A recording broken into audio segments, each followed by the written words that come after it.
we are going to do a movie review of Evil Dead Burns. I'm Allie. And Joe.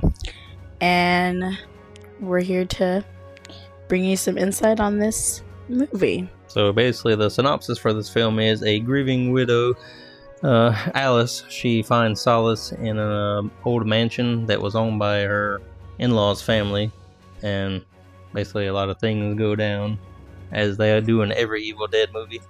And so Alice is your main protagonist of the film. She's going to be your main character, and she was married to Will, because it's safe to say that he died in the film, because that's in the trailer. It's nothing you're going to be missing.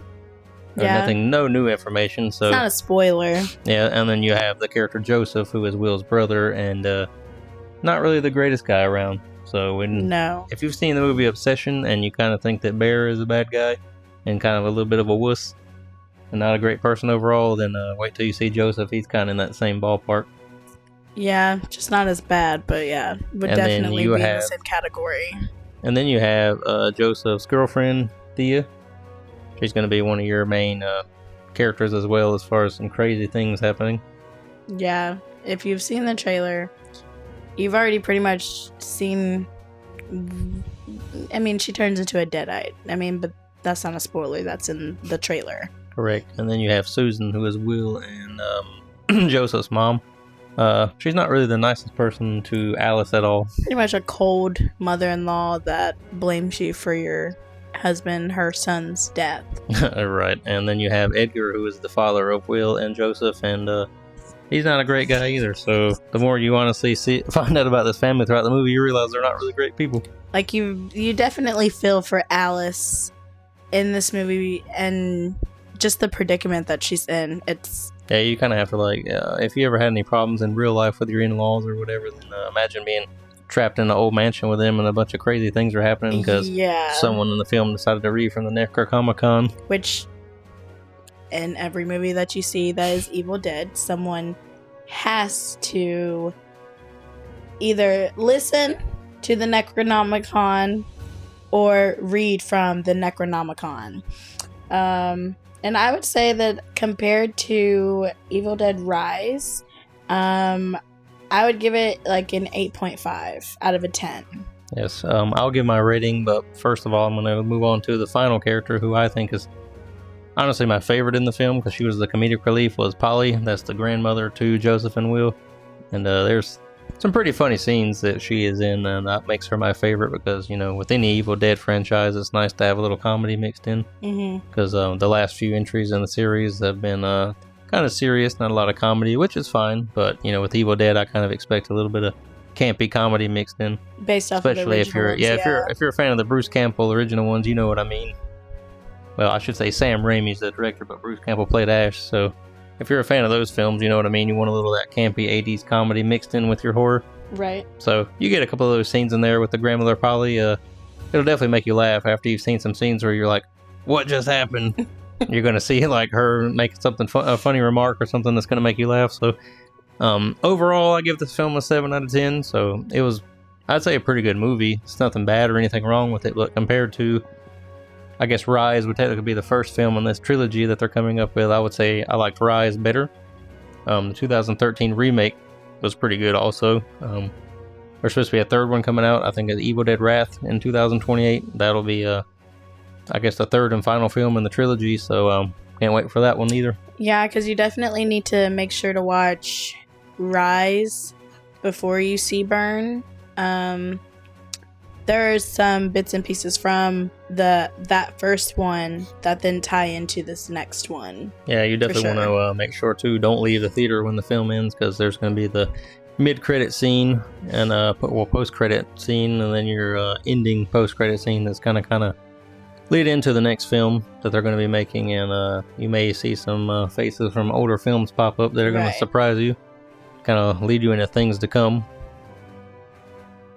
Yeah, I mean, overall, it was a good movie. Yeah, as far as cinematography, I'll give that a 9 out of 10 because I like that in modern society we have drones now, so you're able to do drone cameras, which is pretty nice, and it has that classic like Sam Raimi effect, where if someone's doing a scene, it it doesn't just stick to one scene. It like does that jumpy cinematography, which I like about the original. Yeah, because I think I that was my favorite thing about Rise was the cinematography and just how they kind of went from one scene to the next, but the intensity of it was just really well done.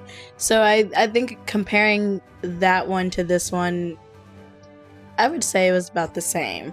Different directors, but they had the same, I don't even know, like the same vibe, I guess I would say. Yeah, I mean, it would be, different directors, but you could tell that the film was like, they merge well together, I would say. It's not like you've taken this movie with this director and this movie with that director, and it's like they're completely different films. They feel like they merge together.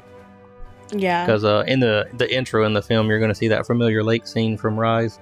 That's going to also be in Burn as well. That we end with in Rise, and it's definitely the beginning of Burn that you definitely see the way that they conjoined them, I guess conjoined, it worked really well. The way that they meshed them both together, ending Rise and then leading into Burn. Yeah, and as far as your cinema scores, which would be your music, I feel like they did well.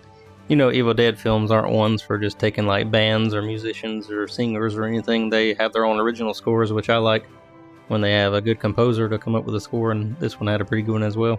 Yeah, very definitely much so. Certain scenes when you have a nice conductor in the background with certain instruments, violins and cellos and everything that kind of build that intensity. Yeah.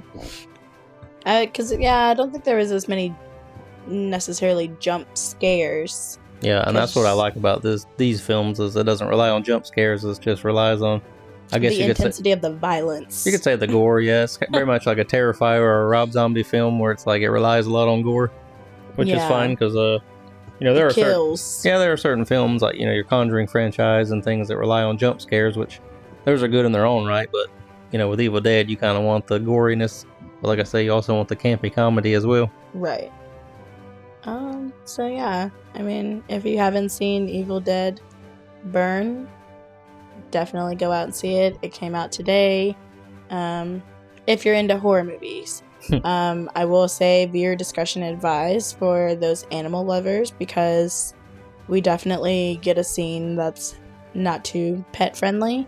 But yeah, if you like dogs, then just be wary of that, because we have 4 dogs snoring right now in the background. You can probably hear them, so that was pretty much a shocker seeing that. I was like, I don't want to watch this movie now. But you could definitely see it coming. Oh yeah, the lead up to it, you'll know what we're talking about. Same with Joseph, who I said was not a great person in the film. You'll kind of see what I mean by that when you watch it. Yeah, it's definitely one that you have to watch. But overall, definitely I would say go see it in theaters if you can, because the experience is so much better.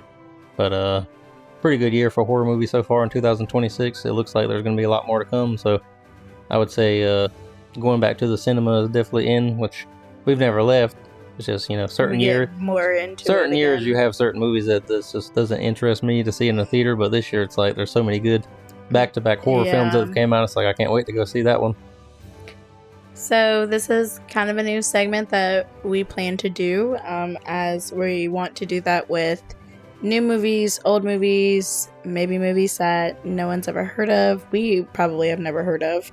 Yeah, and also, so like she said, we're going to try to go to the theater and we'll review those films as we come out of the theater. We have a pretty big collection of 4K Blu-rays that we also, some ones we've never even opened. They're still in the plastic, so we could bust those out and watch them. And that ranges from horror to like animation, cartoons. Yeah, we like everything. It's not just one genre of movie that we enjoy, so we'll stream things. We will, watch physical copies, go to the theater, but we're going to try to review certain things and definitely make a habit of doing things like this. And, in the future, we may be able to invest in better equipment, but for now, this was just kind of a test. And if there are any films that we maybe haven't seen, you guys can throw some recommendations in the comments, and we'll definitely make sure to watch them, do some reviews on them. Yep. So just give us a like, hit us with a comment of maybe say your favorite movie that you would like us to review. So stay tuned. We'll be back.